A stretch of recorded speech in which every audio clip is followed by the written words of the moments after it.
অবশেষে উইন্ডিজদের white wash করে ৩-০ series জিতে নিল বাংলাদেশ। করোনার পর আন্তর্জাতিক ক্রিকেটে ফেরা টাইগাররা দারুণভাবে রাঙিয়েছে। উইন্ডিজদের হোয়াইট ওয়াশ করে আইসিসি ওডিআই সুপার লিগ তথা ২০২৩ বিশ্বকাপ বাছাই পর্বের প্রথম সিরিজ দারুণভাবে শেষ করেছে বাংলাদেশ।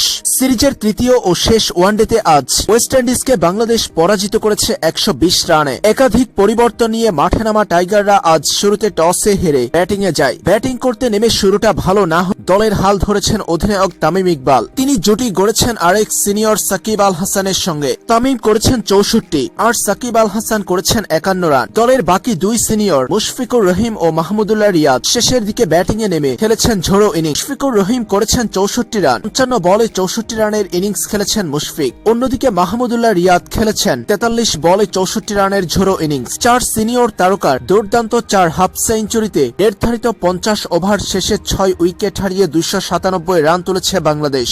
জবাবে এই রান তাড়া করতে নেমে শুরুতেই ব্যাক পেতে হয়েছে উইন্ডিজদের। গত দুই ওয়ানডের মতো এই ওয়ানডে ম্যাচেও শুরুতেই বাংলাদেশকে উইকেট এনে দিয়েছেন মোস্তাফিজুর রহমান। মাত্র ৭ রানের মাথায় উইন্ডিজদের উইকেটের পতন করান মোস্তাফিজ। এরপর নিয়মিত বিরতিতে উইকেট হারাতে থাকে উইন্ডিজরা, যার ফলে শেষ পর্যন্ত ৪৪.২ ওভারে ১৭৭ রানে গুটিয়ে যায় ওয়েস্ট ইন্ডিজের ইনিংস, যাতে করে বাংলাদেশ জয় পেয়েছে ১২০ রানের। টাইগারদের হয়ে আজ সর্বোচ্চ ৩টি উইকেট পেয়েছেন এই সিরিজে প্রথমবারের মতো একাদশে জায়গা পাওয়া মোহাম্মদ সাইফুদ্দিন। ৯ ওভার বোলিং করে ৫১ রান দিয়ে ৩টি উইকেট পেয়েছেন এই পেস বোলিং অলরাউন্ডার। তবে দলের হয়ে সবচেয়ে কম রান দিয়ে উইকেট পেয়েছেন মেহেদী হাসান মিরাজ। ১০ ওভার বোলিং করে ১৮ রান দিয়ে ২টি উইকেট পেয়েছেন তিনি। কাটার মাস্টার মোস্তাফিজুর রহমান পেয়েছেন ২ উইকেট। এছাড়া বোলিংয়ে গতির ঝড় তোলা তাসকিন পেয়েছেন ১টি এবং সৌম্য সরকার পেয়েছেন ১টি উইকেট। সব মিলিয়ে ব্যাটে বলে অসাধারণ পারফর্ম করে তৃতীয় ও শেষ ওয়ানডেতে উইন্ডিজদের বিশাল ব্যবধানে পরাজিত করে হোয়াইট ওয়াশের লজ্জা দিল বাংলাদেশ।